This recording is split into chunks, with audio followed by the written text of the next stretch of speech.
Segunda carta de Paulo aos Coríntios, capítulo 5, do versículo 16 até o versículo de número 21. Assim nos diz a palavra do Senhor.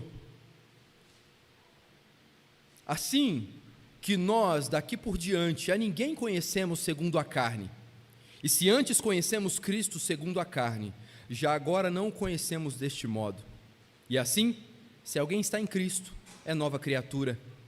As coisas antigas já passaram, eis que se fizeram novas. Ora, tudo provém de Deus, que nos reconciliou consigo mesmo por meio de Cristo e nos deu o ministério da reconciliação, a saber, que Deus estava em Cristo, reconciliando consigo o mundo, não imputando aos homens as suas transgressões, e nos confiou a palavra da reconciliação. De sorte que somos embaixadores em nome de Cristo, como se Deus exortasse por nosso intermédio. Em nome de Cristo, pois rogamos que vos reconcilieis com Deus. Aquele que não conheceu o pecado, Ele o fez pecado por nós, para que nele fôssemos feitos justiça de Deus. Até aí a leitura da palavra do Senhor. Vamos orar mais uma vez, clamando ao Senhor por iluminação, pelo entendimento da sua palavra. Pai Santo, Deus Todo-Poderoso, a tua palavra foi lida, e somente o Senhor tem poder para fazer com que a nossa mente e coração seja esclarecida pela instrumentalidade do teu Santo Espírito nesta noite. Por isso, Pai, clamamos ao Senhor, ajuda-nos a olhar para esse texto e a entender a profundidade do escrito que o Senhor inspirou o apóstolo Paulo a escrever, sabendo que toda a nossa vida é resumida em Cristo Jesus, que tudo aquilo que nós precisamos, Pai, para vivermos uma vida confortável aqui nessa terra e desfrutarmos da vida eterna está em Cristo. Por isso nós levantamos a bandeira defendida na Reforma Protestante, Senhor, e falamos que somente Cristo e somente Ele pode trazer salvação ao teu povo, somente Cristo é o nosso único e verdadeiro Salvador. Por isso, Pai, nós clamamos a Ti, seja servido e nos abençoar nesta noite. Em nome de Jesus, o nosso Senhor e Salvador, que nós oramos. Amém. O que é suficiência?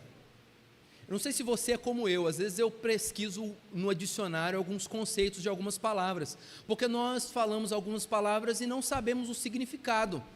Às vezes nós empregamos palavras em algumas frases, e se formos perceber o significado da palavra, ela não caberia ali, mas a gente usa. Então, o que é suficiência?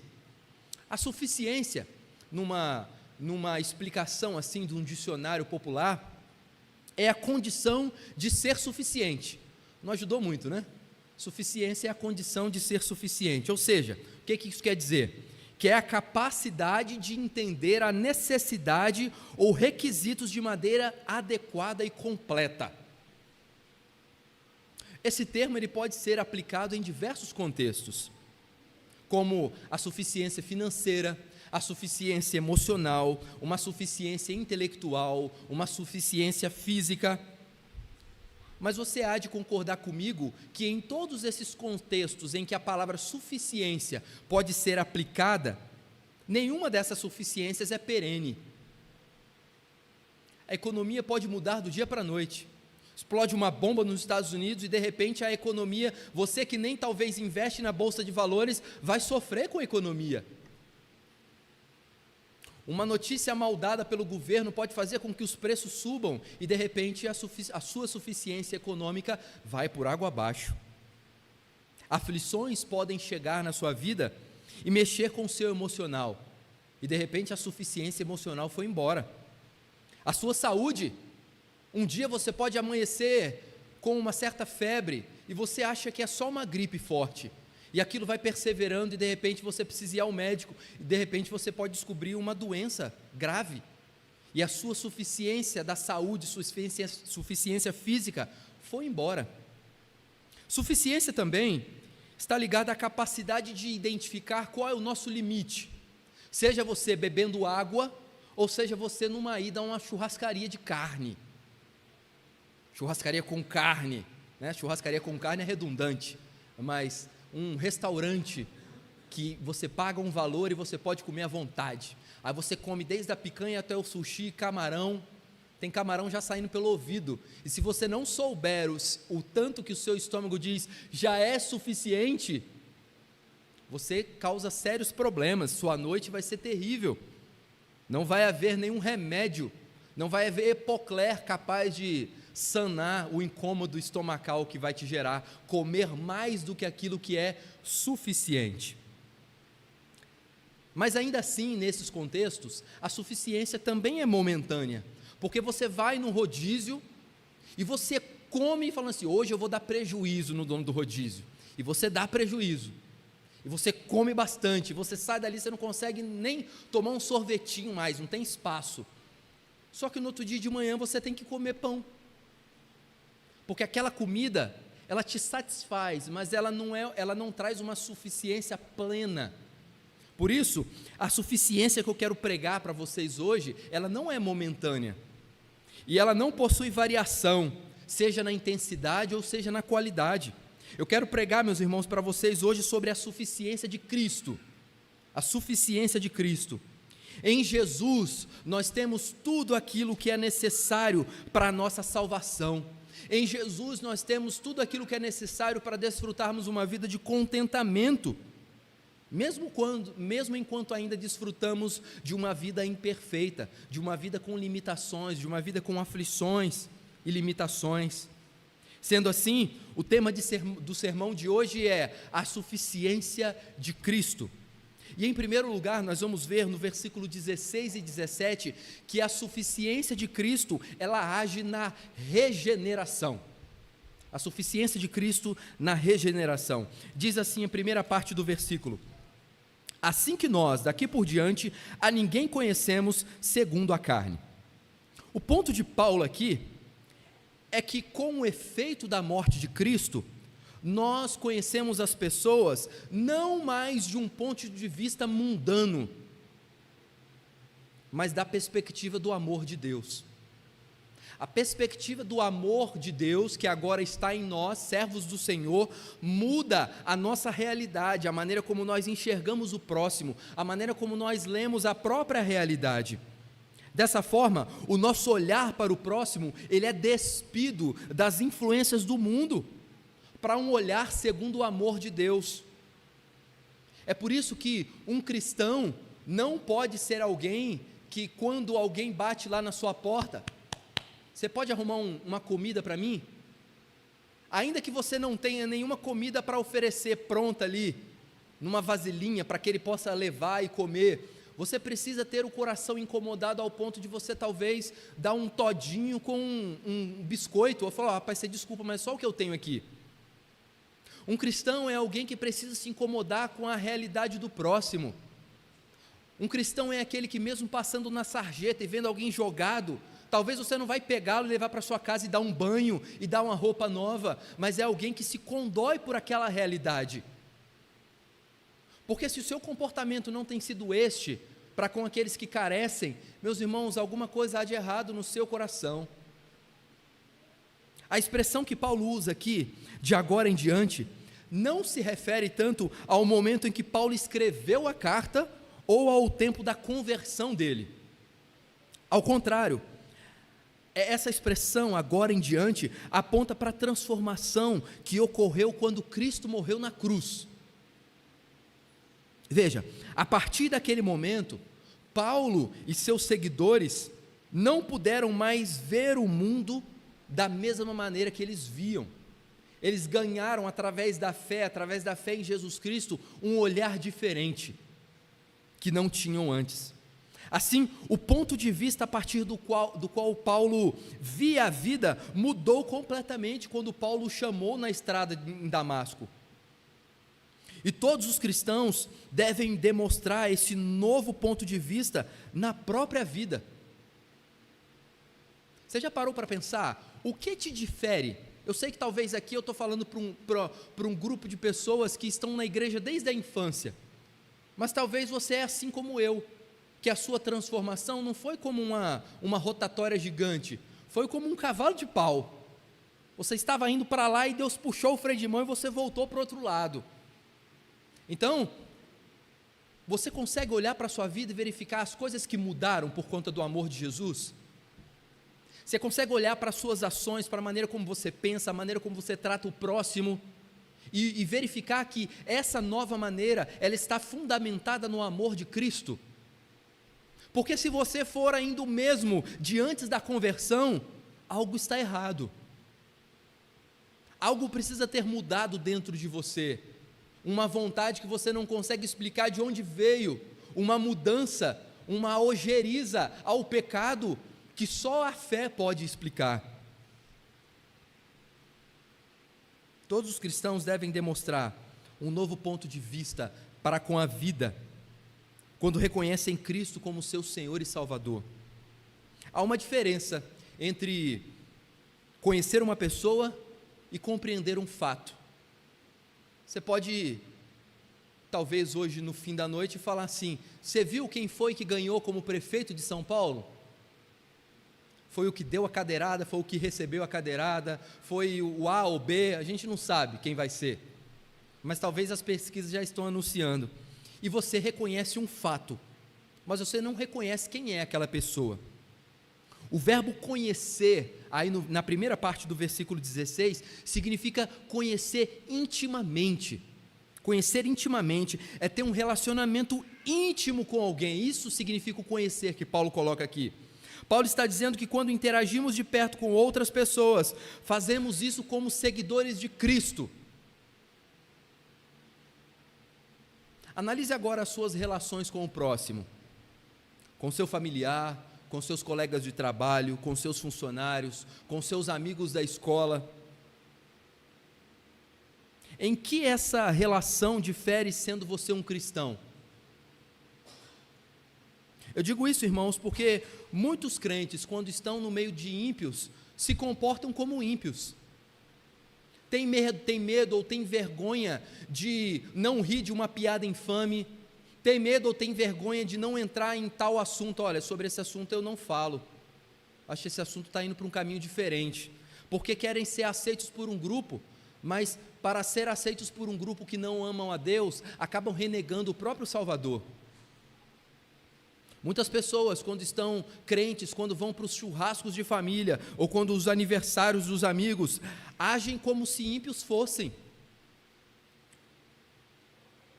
Eu não estou dizendo que você vai ser alguém que vai cometer pecados infames, que vai encher a cara lá no aniversário igual o ímpio. Eu não estou falando sobre isso. Se você estiver fazendo isso, é mais terrível do que eu posso imaginar. Mas eu estou falando quanto ao linguajar, o linguajar diferente, a postura, as roupas. Mas o problema vai muito além de uma mera aparência externa. Porque se a parte externa está distante de uma atitude baseada no amor de Jesus, quanto mais a parte interna. Porque alguém consegue maquiar piedade, mas alguém só pode sustentar a piedade se essa piedade de fato emana de um novo coração, de um coração que tem Cristo como seu Senhor e Salvador. Senão, não consegue. É por isso que nós vemos tantas pessoas, às vezes, começando a vida na carreira da fé, e de repente essa pessoa se afasta da igreja. E geralmente, quando ela se afasta da igreja, numa tentativa de pertencer ao povo de Deus, os pecados que ela comete depois são muito piores do que cometia antes. Por isso, analise sua vida, observe o seu comportamento quando você está no meio de ímpios. Observe, pois talvez você tenha se assentado na roda dos escarnecedores e já não sente mais nenhuma diferença, porque o pecado entra assim. O movimento ali no Salmo é que alguém está vendo a roda dos escarnecedores, ela é chamada a atenção pelo ouvido, ela para, e quando ela menos percebe, ela já está sentada, e depois que ela senta, ela passa a ser um escarnecedor. Cristo não morreu na cruz para você se assentar na roda dos escarnecedores. Cristo morreu na cruz para te dar a coragem e a perseverança de ser diferente mesmo no mundo mau. Mesmo quando as pessoas do mundo falam assim, que o casamento não está indo bem, né? Separa. Você é jovem, você é bonito, você já tem suficiência financeira, vá viver a sua vida, você consegue uma outra pessoa melhor. Mas para o cristão, o casamento é um só. E nós deveremos lutar até o fim da nossa vida, porque nós somos imperfeitos. Há de haver uma dedicação dos dois, homem e mulher, para que as coisas caminhem bem. Não é fácil, meus irmãos, viver no mundo que vivemos. Não é fácil, mas você precisa saber que você é alguém separado para viver para a glória de Deus. E por isso você precisa ser muitas vezes radical, para não dar brecha para o inimigo. Mas o versículo continua, ele diz: e se antes conhecemos Cristo segundo a carne, já agora não o conhecemos deste modo. É provável que Paulo tivesse ouvido e visto Jesus em Jerusalém, no tempo que ele estudou ali aos pés de Gamaliel. Nós não podemos afirmar isso, mas na janela temporal, Paulo provavelmente estava ali estudando ainda. Mas se ele tinha ouvido Jesus ou não, não é o ponto que Paulo quer chegar aqui. A questão é que Paulo via Jesus naquele tempo, antes da sua conversão, não pela fé. Ele não via Jesus de um modo espiritual, mas a visão que Paulo tinha com Jesus era de uma pessoa totalmente mundana, era até mesmo de um falso profeta, era alguém que era odioso aos olhos de um fariseu. Paulo recusava-se a aceitar Cristo em fé, ele repudiava o seu ensino, a tal ponto que ele perseguia os cristãos. Aqui, irmãos, Paulo não está se mostrando desinteressado pelo Jesus histórico. Se você olhar aí para o versículo 16, ele fala assim: a ninguém conhecemos segundo a carne, e se antes conhecemos Cristo segundo a carne, já agora não conhecemos deste modo. A ideia aqui é que Paulo, a que ele apresenta, é que a partir do seu momento de conversão, Paulo começou a olhar para Jesus com olhos espirituais. Ele compreendeu que a morte e ressurreição de Cristo ocorreram em benefícios de todos os crentes. E ao escrever essa carta que nós estamos meditando nessa noite, a expectativa de Paulo era que os coríntios o imitassem, seguindo a Jesus. Portanto, eles não devem julgar os outros, os coríntios, e nós hoje que estamos olhando para essa carta, não devemos julgar os outros de um ponto de vista mundano, de um ponto de vista do mundo. Muito ao contrário, nós temos o dever de considerar o outro, incluindo Paulo, como ele disse, de uma perspectiva espiritual. Nós precisamos olhar para o mal no mundo, meus irmãos, e reconhecer que o mal é algo ocasionado pelo pecado. Nós precisamos olhar para alguém que está talvez com a vida entregue às paixões deste mundo, entregando o seu corpo para outras pessoas sem compromisso nenhum. Nós precisamos olhar e clamar a Deus para que os olhos dessa pessoa sejam abertos, porque o caminho que ela segue é um caminho de morte. E Paulo continua dizendo assim, versículo 17: e assim, se alguém está em Cristo, é nova criatura, as coisas antigas já passaram, eis que se fizeram novas. A palavra assim, aí no versículo 17, ela introduz um resumo daquilo que Paulo havia dito antes, versículo 14 e 15. Paulo vinha dizendo sobre a união que os crentes têm com Cristo. Ele morreu por eles e foi ressuscitado, e eles agora devem viver para Ele. Cristo morreu por você, mas Ele ressuscitou, e agora por conta desse sacrifício de Cristo, por meio da fé, você deve viver não para o seu próprio desejo, não pelas suas próprias paixões, mas você deve viver para a glória do seu Salvador, para a glória de Cristo Jesus, que é o próprio Deus. Em seguida, Paulo usa aqui uma expressão singular nas suas cartas, que é a expressão em Cristo. Lá em Efésios, Paulo repete isso várias e várias vezes. E a expressão em Cristo ocorre 25 vezes nas epístolas de Paulo.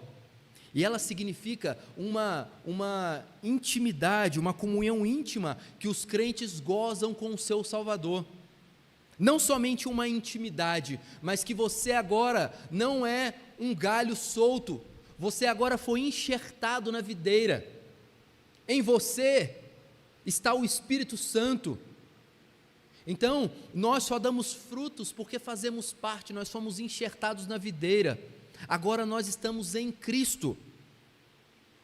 Estar em Cristo denota ser parte do corpo de Cristo, como Paulo falou lá em 1 Coríntios, capítulo 12, versículo 27. E estarmos em Cristo realiza uma transformação radical na vida do crente. É por isso que anteriormente eu disse, para você pensar em como está a sua vida agora. Porque se você está em Cristo, você é uma nova criatura. Tudo foi feito novo, você é uma nova pessoa, você tem um novo coração. Foi feito um transplante espiritual, foi lhe dado um novo coração. Você, cristão, que está aqui hoje, você tem vivido para Cristo?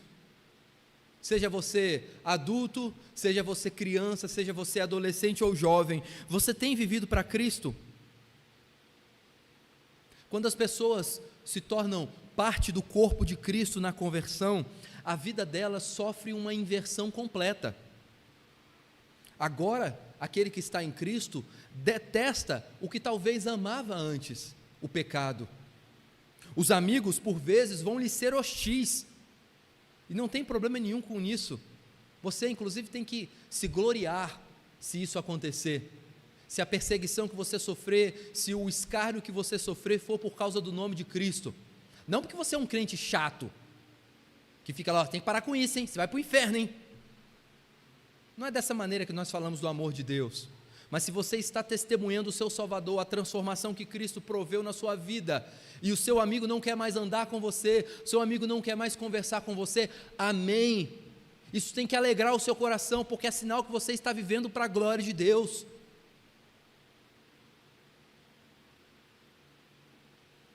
Ao olhar para um cristão, nós precisamos reconhecer alguém que consegue perdoar com muita dificuldade, da mesma maneira do perdão que nós somos alcançados. O cristão é aquele que, quando é ofendido, ele perdoa, mesmo que doa, mesmo que fira na carne mais profunda da sua alma. O cristão perdoa, porque o perdão que nós recebemos da parte de Deus é inigualavelmente superior a qualquer tipo de perdão que a gente possa dar neste mundo. Seja por uma traição de um cônjuge, seja por uma traição de amigos, seja por uma traição de qualquer outra forma. Perdoar não é diminuir-se. Perdoar é mostrar caráter cristão. E mesmo que os outros te chamem de bobo, mesmo que os outros te chamem de, você tinha que ter seguido sua vida, você está com esse cara aí de novo, com esse amigo seu de novo, mas você perdoa, você continua andando mais uma milha, mas se essa pessoa não se mostrar plenamente arrependida, aí sim você pode se afastar dela. Mas se há perdão genuíno, se há arrependimento genuíno, deve haver o perdão.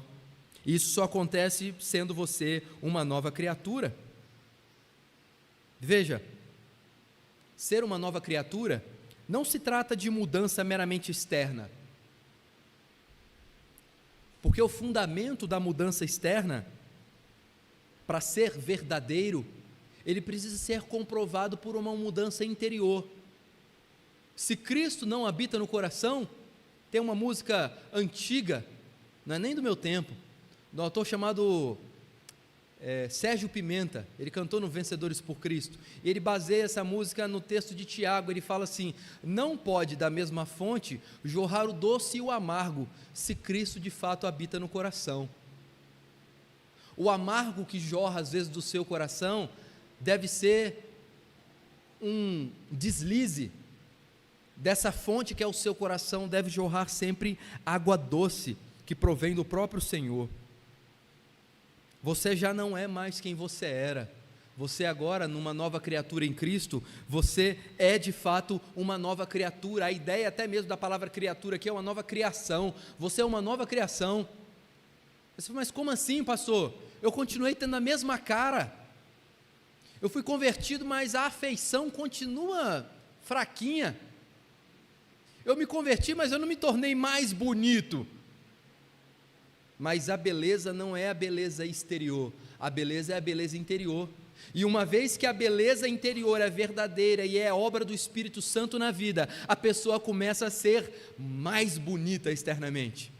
É por isso que a igreja é um dos poucos lugares onde você olha para um casal, aí você fala assim: rapaz, mas como é que esse cara conseguiu casar com essa mulher? Porque ele é fraco de feição, mas ele casou com uma mulher bonita. É porque as mulheres crentes não procuram um príncipe encantado, elas procuram em primeiro lugar um homem piedoso. Às vezes o homem piedoso vai ser feio, irmãs que estão solteiras aí, não quero desanimar vocês. Deus pode te dar a graça de dar um homem bonito e piedoso, mas não procurem a beleza em primeiro lugar. Os meninos também não procurem, vai chegar a hora de vocês, a terrível hora, Fabrício, da Sara virar para você e falar: pai, eu conheci um rapaz. A primeira pergunta tem que ser: de qual igreja ele é, minha filha? E falar assim: que seja da presbiteriana, em nome de Jesus, né? E aí, a vida é assim, a gente tem que educar os nossos filhos para que eles tenham esse critério. Conheci um rapaz lá na escola, ele é legal, ele é bonito, na escola que eu falo é na faculdade, viu? Lá na faculdade, no último período. Aí, conheci um rapaz no último período, e agora eu estou pensando em namorar, pode ser o meu primeiro namorado. E aí, a primeira coisa, meninas, que vocês precisam saber é se ele tem a mesma fé que vocês, porque se não tiver, você está procurando problema. Meninos também, se você conhece a menina, nossa, ela é linda, ela é educada, ela é gente boa, mas ela não é crente, sai fora. Ou não fique a cortejando, pregue o evangelho para ela, chame ela para vir à igreja. Não existe esse negócio de namoro missionário não, viu? Não começa a namorar e depois começa a trazer para a igreja não. Evangeliza primeiro, fala do evangelho. E aí, se ele for convertido, aí começa o catecúmenos com o pastor, aí depois de batizado, aí você fala assim: agora dá para a gente caminhar junto. Porque senão, você vai construir uma família à parte do desejo de Deus. Casamento misto não é algo autorizado pelas Escrituras.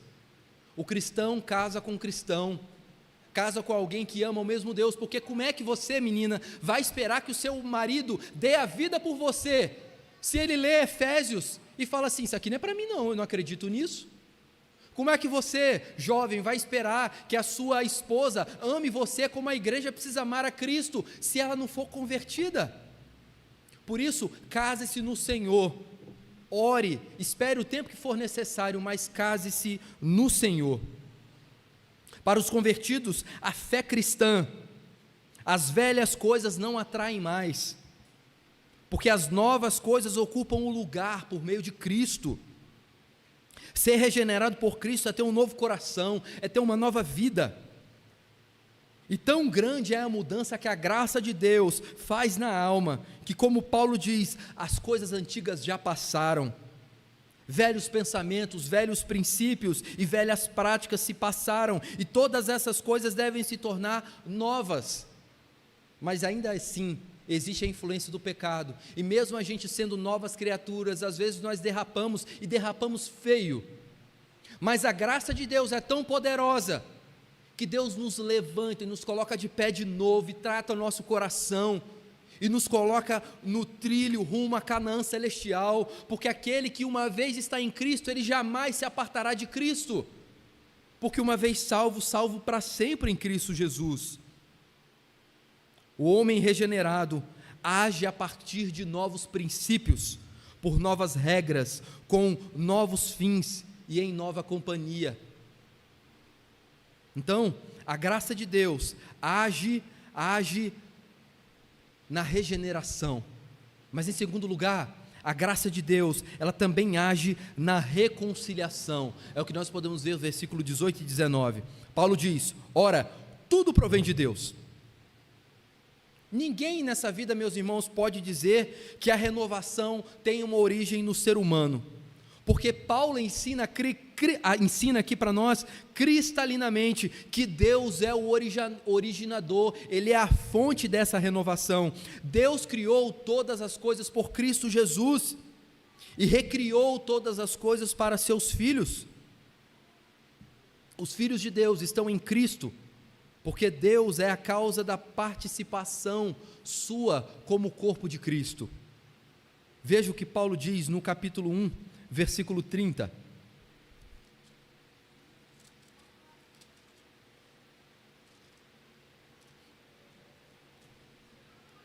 Primeira Coríntios 1, 30. Mas vós sois dele, em Cristo Jesus, o qual se nos tornou da parte de Deus sabedoria, justiça e santificação e redenção. Isso é a união com Cristo. Você não só é identificado porque você agora imita Cristo, você imita Cristo porque você foi unido a Ele através da fé. Isso por reconciliação, isso por regeneração. Paulo diz no versículo 18, que nos reconciliou consigo mesmo por meio de Cristo. Essa profunda declaração revela o amor infinito de Deus. Sabe por quê, meus irmãos? Porque foi nós que ofendemos a Deus violando as leis do Senhor, pecando contra Ele. Dessa forma, a iniciativa pela reconciliação deveria ser da parte daquele que pecou. A reconciliação deveria ser da parte daquele que cometeu o erro. A iniciativa da reconciliação deveria ter partido de nós, porque nós somos o ofensor. Nós somos a parte que ofendeu. Em vez disso, lemos que Deus, como a parte ofendida, é Ele que estendeu a mão para a reconciliação. É Ele, Deus, que tomou a iniciativa e veio até nós para restaurar as relações, para restaurar os relacionamentos. Deus tomou a iniciativa e completou a obra de reconciliação antes que nós, como pecadores, começássemos a responder o convite gracioso de Deus para nos reconciliarmos com Ele. Abra sua Bíblia em Romanos, no capítulo 5, versículo 10 e 11.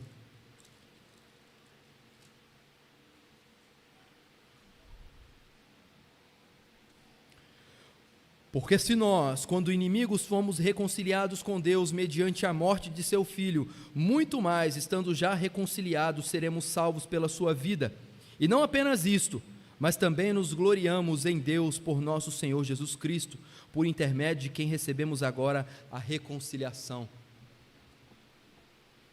Deus não começou a te amar do dia da sua conversão para frente, porque em Cristo Jesus, desde antes da fundação do mundo, você já é alvo do amor de Deus, porque Ele te elegeu antes da fundação do mundo.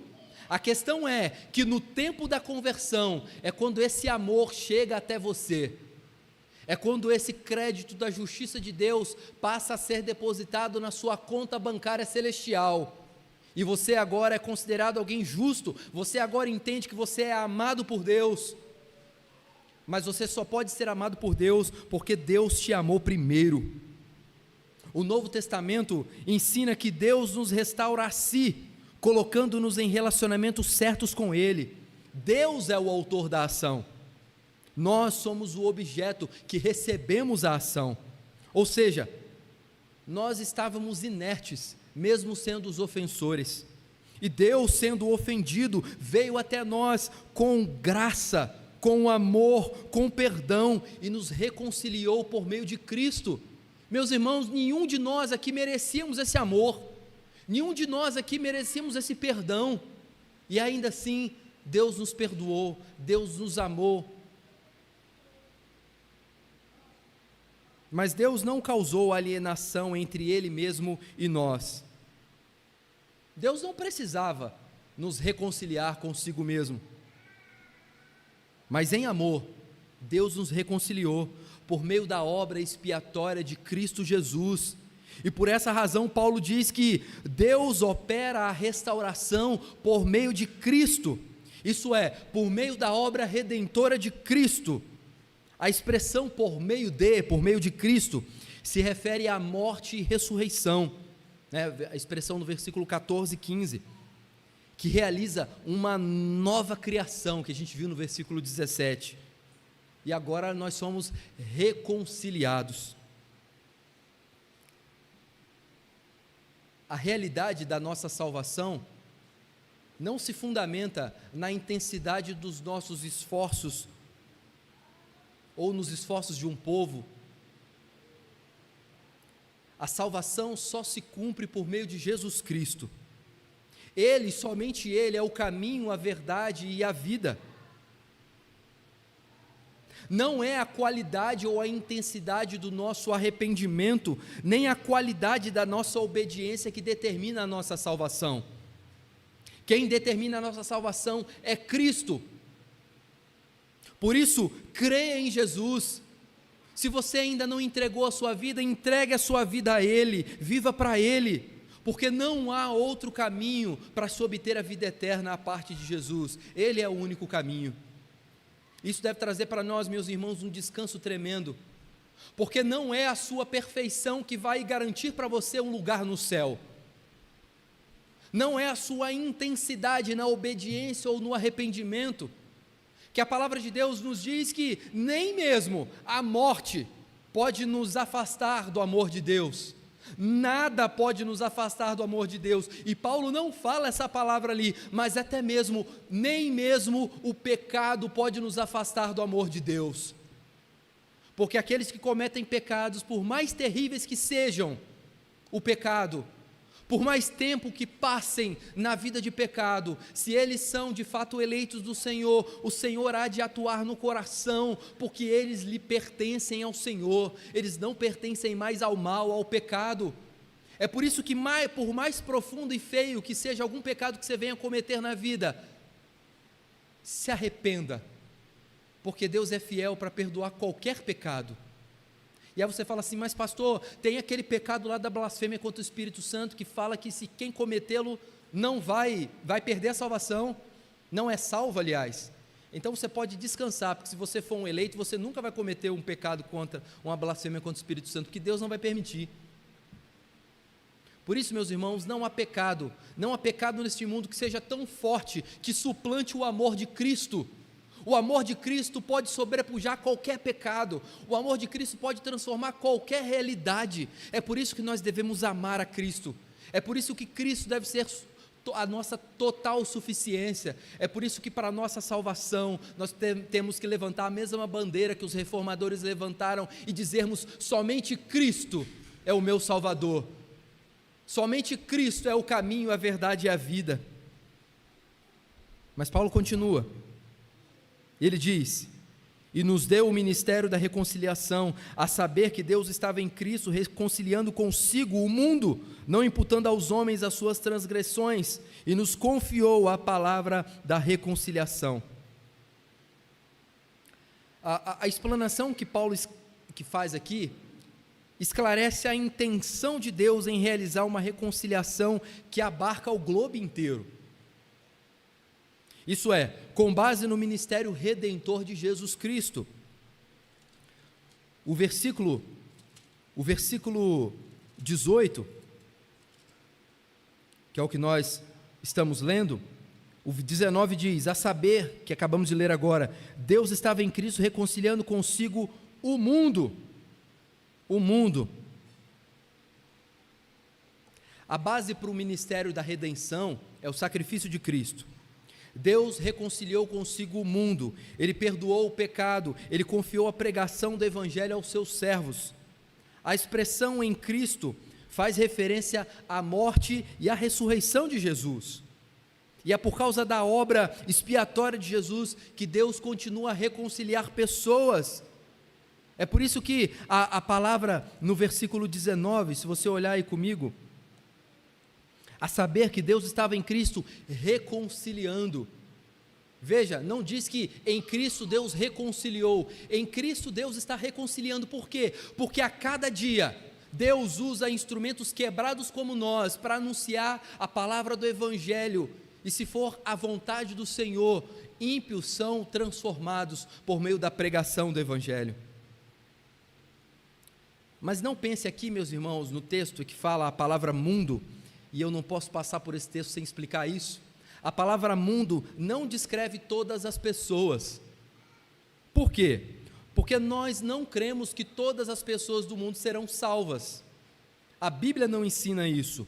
A Bíblia, pelo contrário, ela rejeita esse ensino. Esse é o ensino do universalismo, em que todo mundo que vai passar nessa vida vai para o céu, não importa a maneira como viveu, porque Deus é amor.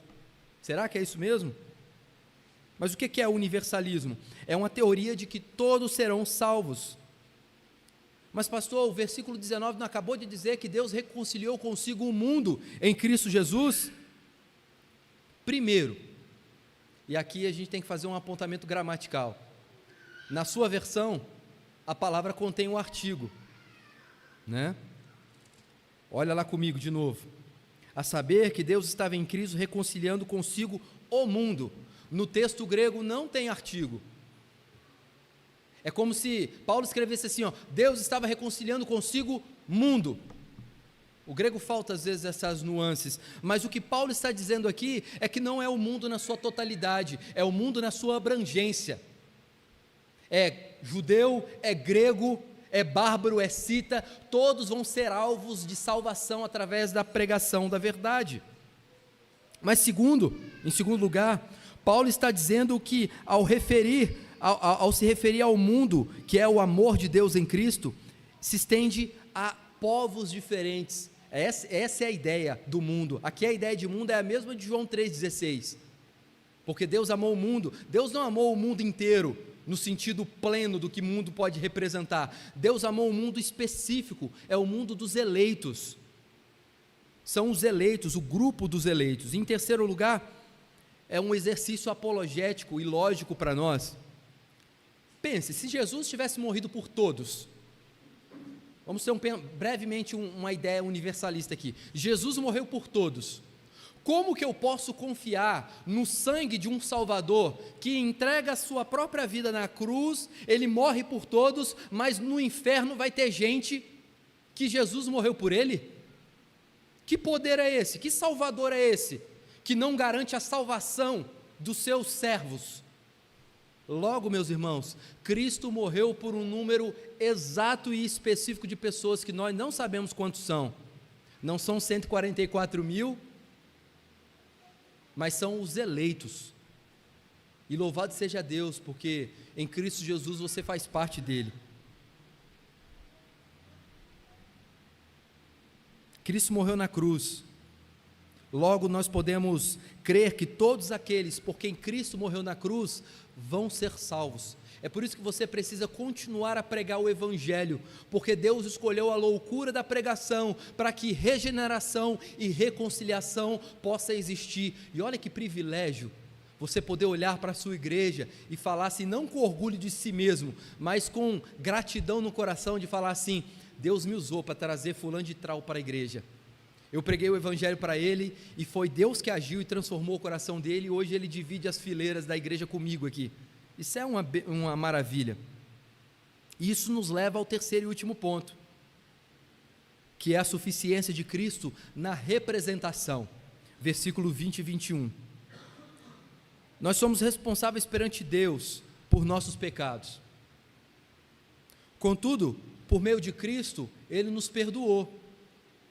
Nós éramos inimigos de Deus, porém por meio de Cristo, Deus nos regenerou, Deus nos justificou, Deus nos adotou e agora nós somos filhos integrados à família de Deus. Nós estávamos isolados sem comunhão, mas Ele nos reconciliou consigo mesmo e nos convidou à feliz comunhão com o Pai, com o Filho e com o Espírito Santo. Por causa de todas essas dádivas, Deus nos capacitou a contar a sua mensagem de reconciliação aos nossos semelhantes. Por isso, o nosso terceiro ponto é a suficiência de Cristo na representação. Veja o que Paulo diz, versículo 20: de sorte que somos embaixadores em nome de Cristo.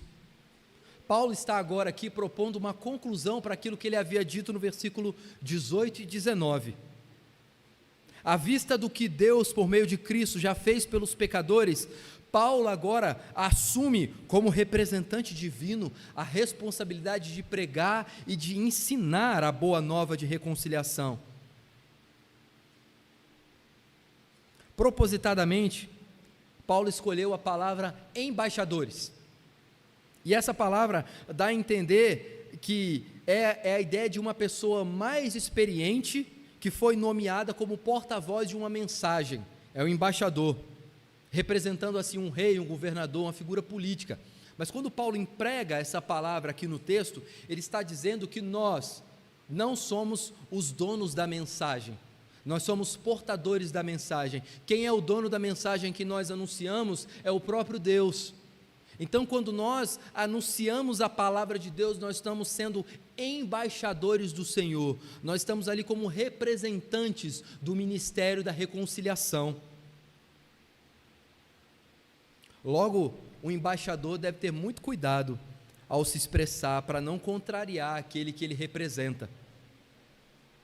Porque quando nós anunciamos o Evangelho, é como se Deus instruísse e exortasse através do nosso intermédio. Deus fala às demais pessoas através dos embaixadores que ele levantou. A palavra exortar-se é um verbo que está no tempo presente e está aqui no particípio. Então a ideia é de exortando, é algo contínuo. Quando? Exortando quando? Agora. Quando? Agora de novo. É algo que não para. Enquanto Jesus não voltar, o ministério da reconciliação vai permanecer, porque é da vontade do Senhor que a gente pregue a palavra, o ministério da reconciliação, até o último dia da nossa vida. E isso afasta a ideia de que às vezes a palavra de Deus, ela está congelada na história.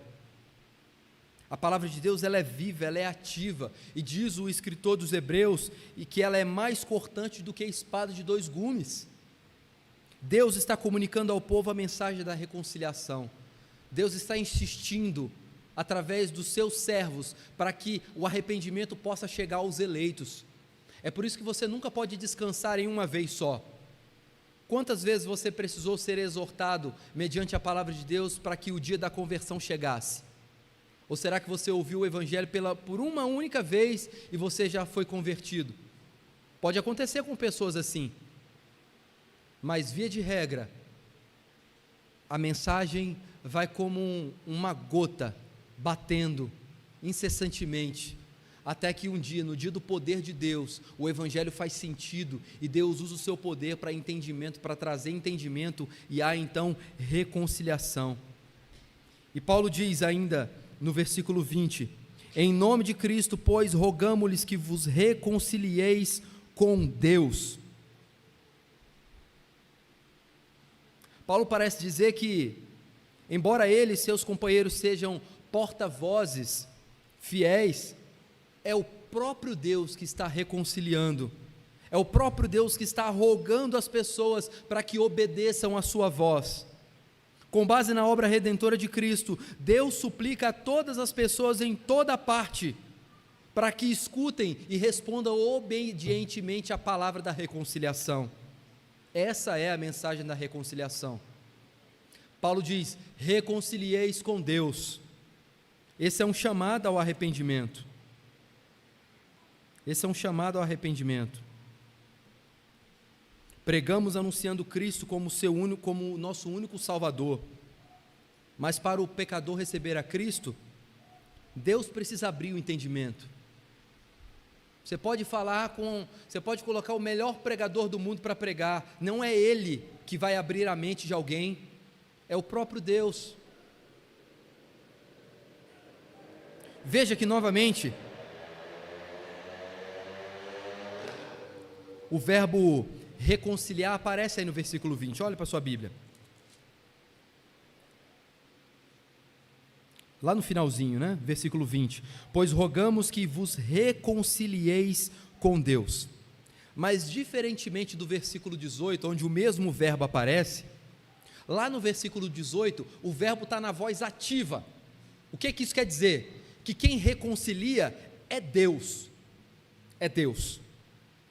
Agora aqui no versículo 20, o verbo está na voz passiva, ou seja, isso demonstra que não é o homem que tem o poder de reconciliar o ímpio com Deus, ele é só um porta-voz. Então por isso que quando Paulo fala assim, reconcilieis com Deus, ele está falando na voz passiva, porque ele mesmo não tem autoridade de fazer isso, é só o próprio Deus que pode fazer isso. Deus sempre é o autor da salvação, é Deus que nos dá aquilo que é necessário para que a gente creia nele, é Deus que dá a fé, é Deus que nos dá aquilo que é necessário para a gente agradá-lo, é Deus que nos dá a obediência, é Deus que nos dá aquilo que é necessário para viver num caminho de perseverança. Deus nos faz ser santos nele, quando ele nos dá o caminho da santificação.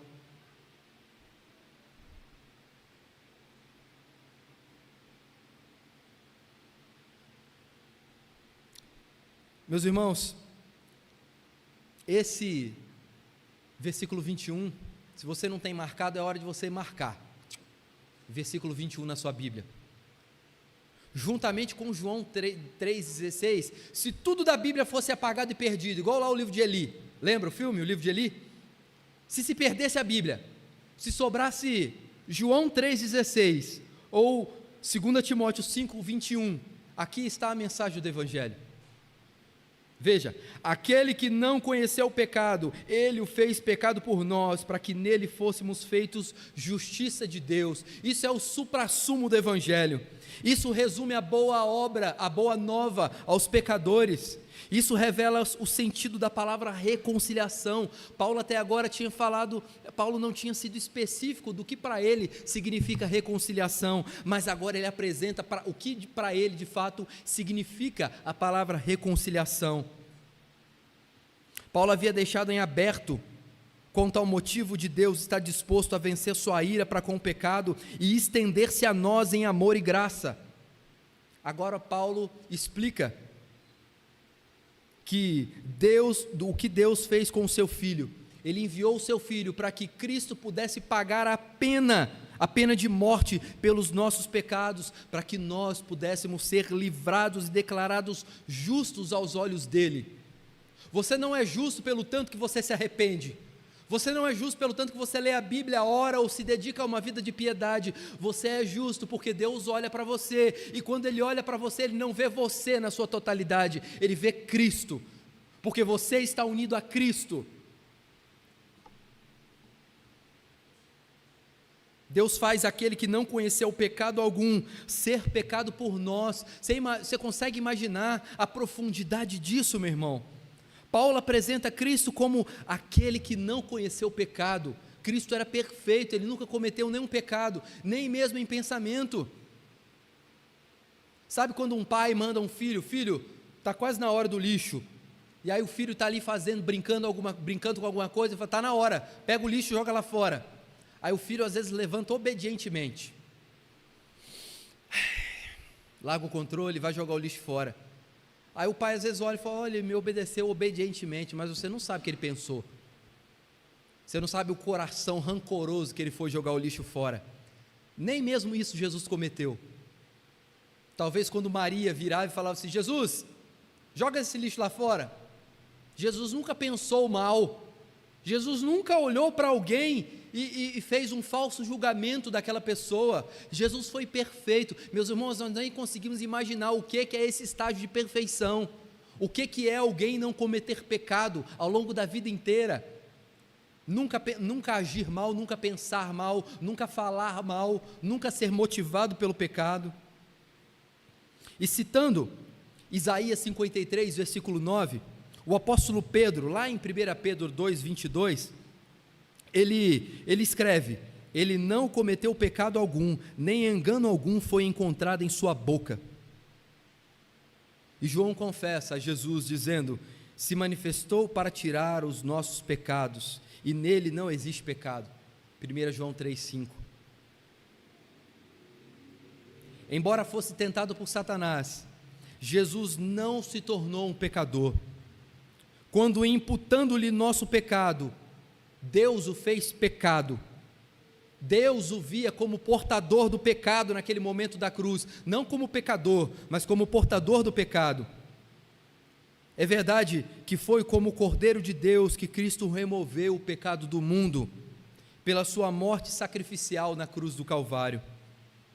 Também, Cristo se tornou o nosso substituto. Ele tomou o nosso lugar perante Deus para receber o castigo que nos cabia.